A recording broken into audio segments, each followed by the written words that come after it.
Hello everybody, welcome to your daily pop of positivity. I thought we'd use some of these beautiful animal cards, and I'll post some more too because I just love the simple beautiful messages. And man, oh man alive, was I happy when I walked outside to feed moonbeams this morning. It is like 60 degrees, it feels like, no breeze, super sunny. So I'm going to do some really great stuff. I have talked myself into it. I'm already packing and motivating.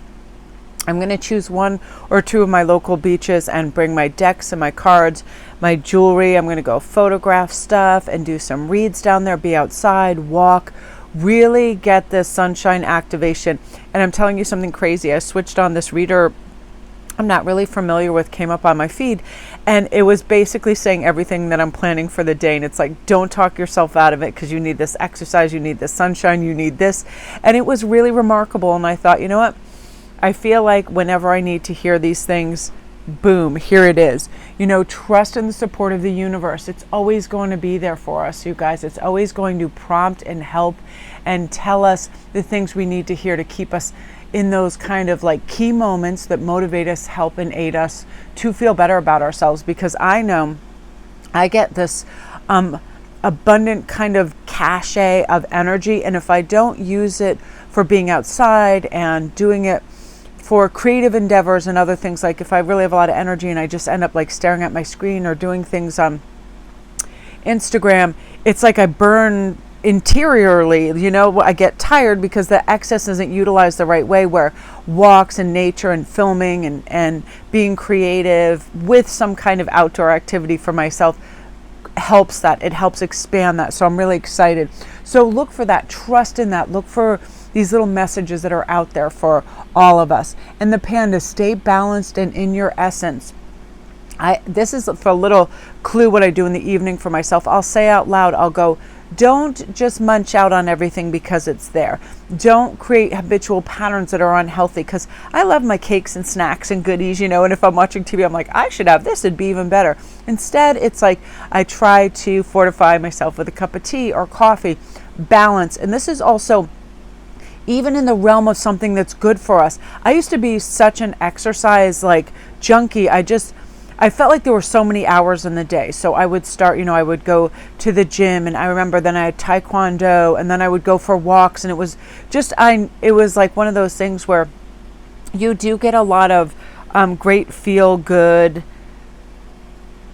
things that are always popping around your body, you know, when you're exercising. But it was one of those things where it was almost compulsive. I was always doing that, and then I would have sore muscles, and sometimes I'd be lightheaded because, you know, I meant to say endorphins. That's what I was like, what is that word? Where did it go? Yeah, I feel good, endorphins. And it almost became like an addiction. So I was recognizing these patterns and then making the necessary changes. Now I kind of went a little on the further end of the spectrum now, and I like really have to prompt myself and talk myself into it. Even though I love it, it is really weird being habitual if it's not in our everyday calendar. It becomes something that we have to remind ourselves how wonderful it is to us. So balance, you guys, in diet and all of the things that are necessary for us mentally, right, spiritually, all of the things that help us. The parrot, I love this. Listen intently to understand. I read this quote a long time ago and it stuck with me. A lot of people listen to see how they will respond, which makes us poor listeners, because in our mind we are hardly listening. We are corresponding with ourselves, seeing how we can respond and sound either like we heard what they're saying, we're intelligent, whatever it is, where we should really be listening to understand. Where's this person coming from? What is the tone in their voice? Do they sound frightened? Do they sound like do they sound in earnest, like they really want to get this point across? What is taking place? Honest to goodness, when someone starts speaking to you, take a big deep breath. Yesterday, Hagen had this cutest approach when he fell asleep and had like a late afternoon nap, but he got up and his hair was all crazy. I could tell he just woke up, and he was hilarious. We all share our dreams with each other because they're so crazy. And he's like, oh my God, Mom. And I'm like, make sure you're paying attention so you can, you know, really see what is going on. He's like, I had these dreams where all these white birds picked me up, and he's describing the birds. And he's like, and they look like white diamonds in the sky, and they picked me up, and I could like surf over the water. And I was going to this island, and I was concerned if they dropped me off in the middle that I wouldn't be able to float. And it was all these funny little things. And I was so happy that in my mind, I said, take a deep breath, be patient. stop your program you're watching and really listen. And we had the funniest dialogue and we're laughing. And then we went on to search about birds and everything. And it was so much fun. And it's funny that this is a bird one. And I love birds. I'm such a, I'm a bird fiend. So let's look at Tiger. Accept your magnificence. I was watching Gregory Scott this morning. It made me laugh. He's like, you better love that lovely little pearl that is you, or that special little pearl that is you, something to that effect. And I thought it was so cute. Honestly, accept your magnificence. All these wonderful little things that you have, whether it's a sense of humor, how you view the world, your wonderful cooking abilities, your friendliness. I'm really proud of the fact that I can interpret what people are saying and I understand where the want or need is, and how to conduct a study and find out what's necessary to alleviate that, things like that. I love the fact that I'm pretty fearless in how I speak and behave and act, because I don't lead a fear or anxiety driven life. It's just something that if any kind of fear comes in, I overcome it with why would you be afraid of this?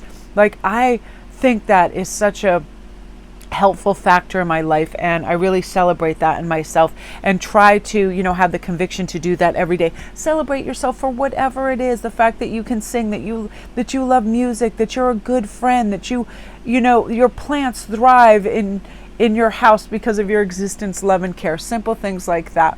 Look at this guy, Pig. Maintain self-worth and self-esteem. This is so integral when it comes to feeling good about ourselves.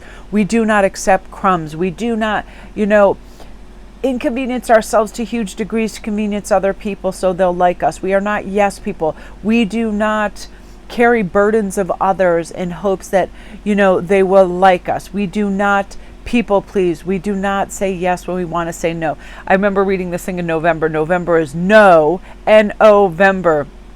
And December is decent, being decent to yourself. And I definitely feel that we have to remind ourselves on this occasion, sometimes our self-worth can take a dip, and it's a myriad of things that can do this to us. For me, if I have gone like, it can be everything. Little things, you're out in public and like your nail polish is all chipped off and people are looking at your hands. Like, I like to maintain good grooming skills, things like that. If it usually has to do with some sense of also our business practices.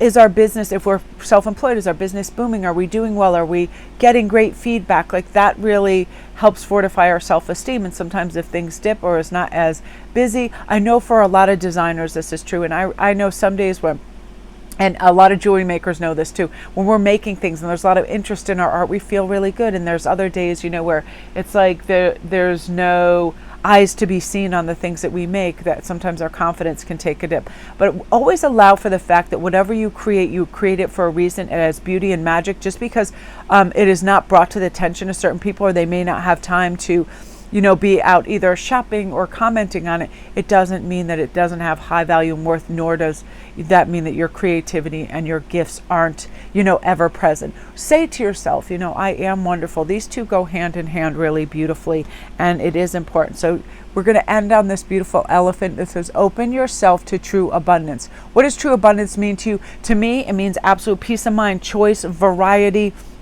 being stimulated by new ideas and creativity, wanting to do things. Like today, I'm so excited because I'm so revved to go out and be in nature and take my walks, clean up the beach. I told myself at least every other day I was going to go do that, get the plastic off our local beach. I want to go film it. I do want to take pictures and be out and exercise. I'm really excited for this. What motivates you for this? Open yourself up to abundance. Also, it's like, let yourself know that you are worthy to have great abundance, monetary or otherwise. Say to yourself, abundance is coming my way. I'm deserving of it. I feel generous and I will be generous with it, right? So you guys, that's your Daily Pop. I'm running into all the beautiful cards that, I've had in little boxes all over the house. So I'm excited. This really rang beautifully today. But just remember, you are worth everything that you are planning for yourself, and keep planning for yourself, holding true to the fact that we don't always get what we want immediately. Sometimes, there's delayed gratification. It doesn't mean that our abundance, our people, our ideas, and all of these things aren't in existence or won't come. It simply means there's divine timing for this, right? I know this too. I can be impatient. And today when the sun came out, I was like, that's all I need. That made me feel abundant. All I need is the sun and warmth to go outside and then commence wonderful activities that I love outside. That's all I need. The sun is my abundance today. We're going to simplify and then clarify, with intentionality, what we want to do with our day that's going to make us feel good about ourselves, right? I don't feel the need for excessive anything, money, shopping, people, anything. The one thing that I need today is to be outside and to fortify myself. So, have intentionality for that one thing that's going to lift, and you plan your day around it and give yourself little gifts, lots of breaks, and, some sunshine. So love and light.